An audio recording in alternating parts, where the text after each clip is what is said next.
Kita mulai dengan sebuah kenyataan yang sering kamu tahu, tapi jarang kamu hadapi. Setiap hari, tanpa kamu sadari, ada satu keputusan kecil yang kamu ulang-ulang. Kelihatannya sepele, tapi diam-diam itulah yang sedang menggerogoti masa depan hari tuamu. Bukan kesalahan besar yang dramatis, justru yang kecil, yang ringan, yang kamu anggap tidak apa-apa. Kalau kamu merasa bekerja keras sekarang, tapi tetap punya rasa takut soal masa depan, kemungkinan besar kesalahan ini sedang kamu lakukan. Dan banyak orang tidak sadar sampai mereka berada di usia 50-an dan berkata, "Saya menyesal tidak mulai lebih cepat." Sebelum kita masuk lebih dalam, saya mau kamu tegakkan niatmu.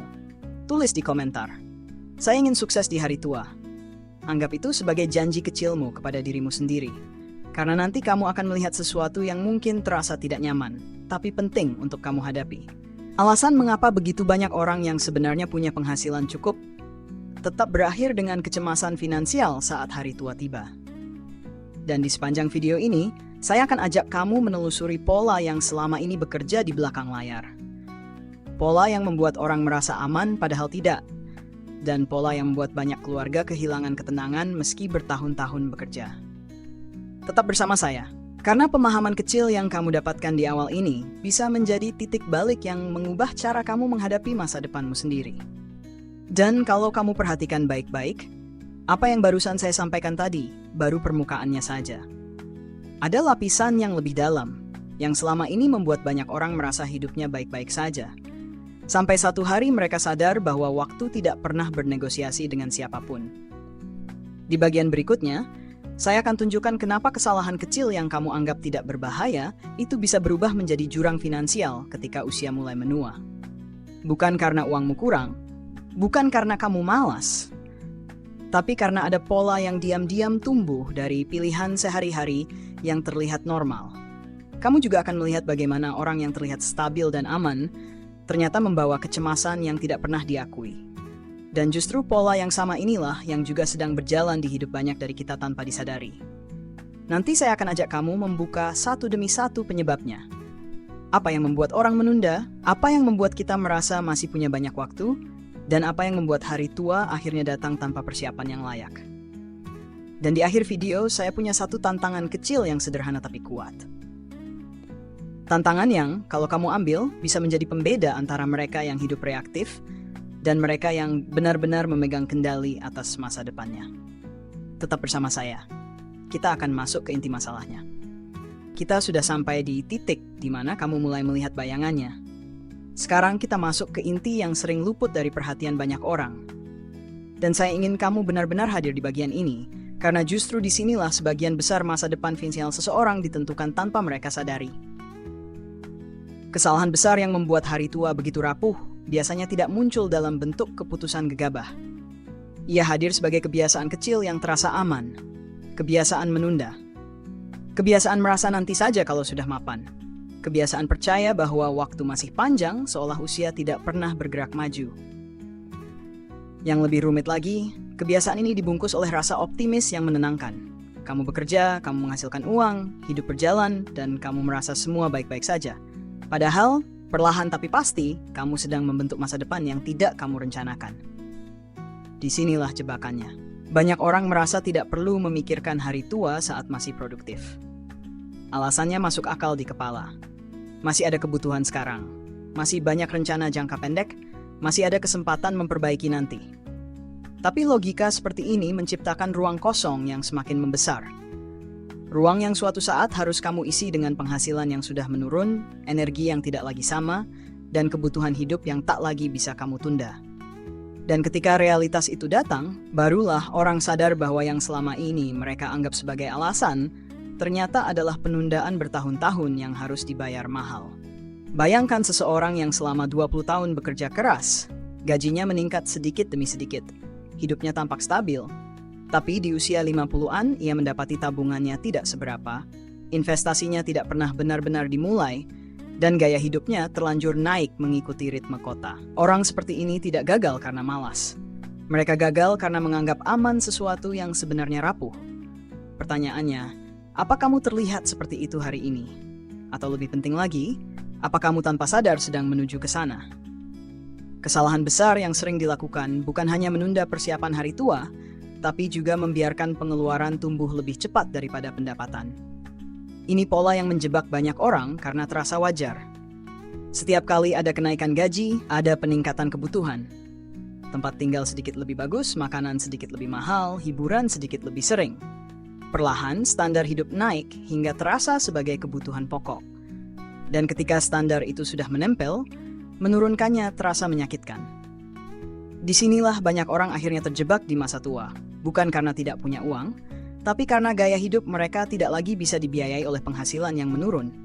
Sementara itu, ada juga mereka yang mengandalkan sistem pensiun, pesangon, atau harapan bahwa nanti akan ada momentum besar yang mengubah keadaan. Harapan adalah hal yang indah, tapi sebagai strategi keuangan, ia rapuh seperti kertas basah. Ketika masa pensiun tiba dan angka yang diharapkan tidak sesuai realita, barulah terlihat betapa besar harga dari rasa percaya diri yang tanpa perhitungan. Ini bukan tentang menjadi pesimis, ini tentang bersiap sebelum hidup memaksamu menghadapi kenyataan. Coba tanyakan pada dirimu sekarang, kapan terakhir kali kamu benar-benar melihat masa depan finansialmu secara jujur? Bukan yang kamu bayangkan, tapi yang dihitung. Kebanyakan orang tidak pernah melakukannya. Mereka mengandalkan naluri, bukan angka.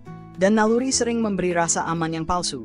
Padahal solusi dari semua ini tidak pernah serumit yang dibayangkan. Perubahan besar dimulai dari tindakan yang sangat kecil. Menyisihkan sebagian penghasilan, bahkan jika hanya beberapa persen. Mengatur otomatisasi tabungan atau investasi supaya kamu tidak mengandalkan disiplin yang naik turun. Mengendalikan gaya hidup sebelum ia mengendalikanmu. Melindungi uang dari inflasi, bukan membiarkannya tertidur di tabungan yang nilainya mengecil dari tahun ke tahun. Kamu tidak perlu menyusun strategi investasi yang kompleks. Kamu hanya perlu mulai berjalan sebelum waktu memaksamu berlari. Ingat satu hal penting. Hari tua bukan datang tiba-tiba. Ia datang perlahan dengan langkah yang nyaris sunyi. Dan setiap hari kamu sebenarnya sedang membangun versi dirimu di masa itu. Versi yang tenang, atau versi yang khawatir. Versi yang bebas, atau versi yang bergantung. Masa depan itu tidak terbentuk oleh satu keputusan besar, tapi oleh ratusan keputusan kecil yang hari ini terlihat biasa saja. Kamu tidak harus sempurna untuk punya hari tua yang aman. Kamu hanya perlu berhenti memberikan kekuatan kepada alasan-alasan yang membuatmu menunda. Karena setiap kali kamu bilang, nanti saja, kamu sedang mencicil kegelisahan masa depanmu sendiri. Dan setiap kali kamu mulai sekecil apapun, kamu sedang mencicil ketenangan yang akan kamu syukuri nanti. Tetap bersama saya. Kita masih akan menembus satu lapisan lagi. Cerita nyata tentang bagaimana penundaan kecil membentuk konsekuensi besar. Di bagian tersebut, kamu akan melihat diri kamu dalam beberapa karakter. Dan mungkin itu akan menjadi titik balikmu. Sekarang, kita masuk ke bagian yang paling sering membuka mata banyak orang. Cerita. Karena teori bisa terdengar jauh, tapi cerita selalu membawa kita pulang ke diri sendiri. Dan saat kamu mendengarkan cerita-cerita ini, mungkin kamu akan melihat bayangan perjalananmu sendiri di dalamnya. Cerita pertama datang dari seseorang yang selalu merasa waktunya masih panjang. Ia bekerja sejak usia muda, penghasilannya stabil, bahkan cukup baik. Tapi setiap kali ada kesempatan menabung atau berinvestasi, ia berkata dalam hati, nanti saja, saya masih banyak kebutuhan. Tahun berlalu tanpa terasa. 5 tahun, 10 tahun, 15 tahun. Gajinya naik, tapi kebiasaan menunda itu tidak pernah berubah. Sampai akhirnya di usia 45, ia duduk memandangi saldo tabungannya dan sadar, apa yang ia kumpulkan selama ini tidak sebanding dengan energi yang ia habiskan bertahun-tahun. Bukan karena ia tidak mampu, tapi karena ia percaya waktu masih menunggu. Kenyataannya, waktu tidak pernah berhenti memberi tagihan pada mereka yang menunda. Pelajaran dari cerita ini sederhana. Waktu bukan sekutu bagi mereka yang tidak bergerak. Cerita kedua adalah tentang seseorang yang selalu ingin memberikan yang terbaik untuk diri sendiri dan keluarganya. Setiap kali ada kenaikan gaji, ia merayakannya dengan meningkatkan kualitas hidup. Makan lebih enak, liburan lebih sering, belanja sedikit lebih bebas. Semua tampak wajar, bahkan layak. Tapi ada satu hal yang tidak ia sadari.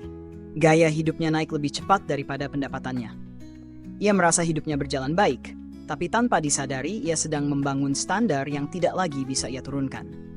Ketika usia mulai bertambah dan energi mulai menurun, ia baru melihat bahwa biaya hidup yang ia bangun tidak kompatibel dengan realita masa depan.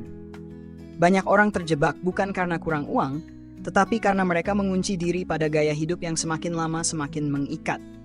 Pelajarannya jelas, kontrol gaya hidup adalah fondasi perlindungan masa depan. Cerita ketiga mungkin terasa paling sederhana.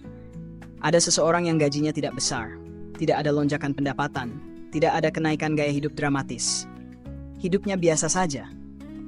Tapi ia punya satu kebiasaan kecil, menyisihkan sebagian uang setiap bulan sejak usia muda meskipun jumlahnya kecil. Tidak ada strategi canggih, tidak ada perhitungan rumit.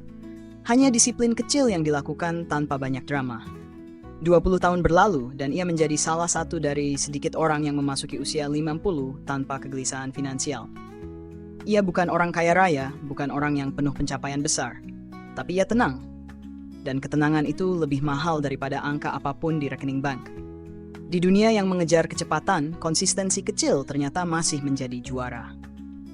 Cerita keempat datang dari seseorang yang sangat percaya diri bahwa pensiun dari tempat kerja akan cukup untuk membiayai hidupnya nanti. Ia bekerja puluhan tahun, mengikuti aturan, dan merasa aman karena perusahaan menyediakan program pensiun.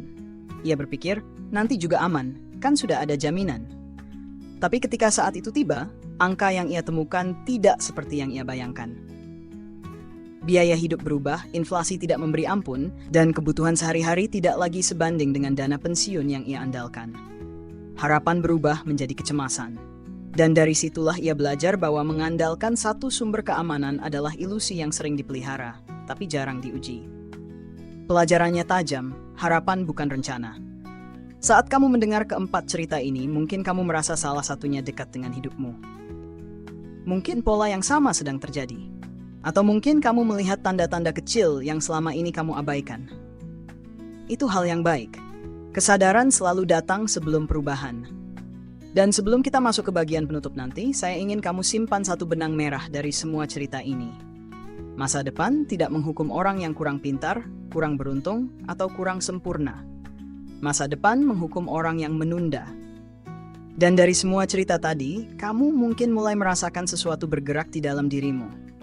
Entah itu penyesalan kecil, dorongan baru, atau sekadar kesadaran bahwa kamu tidak ingin mengulang pola yang sama. Perasaan seperti itu bukan tanda kelemahan. Itu tanda bahwa kamu masih punya ruang untuk berubah. Dan selama ruang itu ada, masa depanmu belum tertutup. Kamu tidak bisa kembali ke usia 20-an atau 30-an untuk memperbaiki pilihan yang sudah lewat. Tapi kamu selalu bisa menentukan bagaimana dirimu yang berusia 50 atau 60 nanti akan menatap ke belakang. Apakah ia akan berkata, terima kasih karena kamu mulai di hari ini, atau justru menghela napas panjang karena kamu tetap menunda sesuatu yang sebenarnya mampu kamu lakukan? Di titik ini, saya ingin kamu ingat satu hal. Perubahan tidak dimulai dari langkah besar. Ia dimulai dari keputusan kecil yang kamu buat saat kesadaran sedang jernih. Dan kesadaranmu sedang jernih sekarang.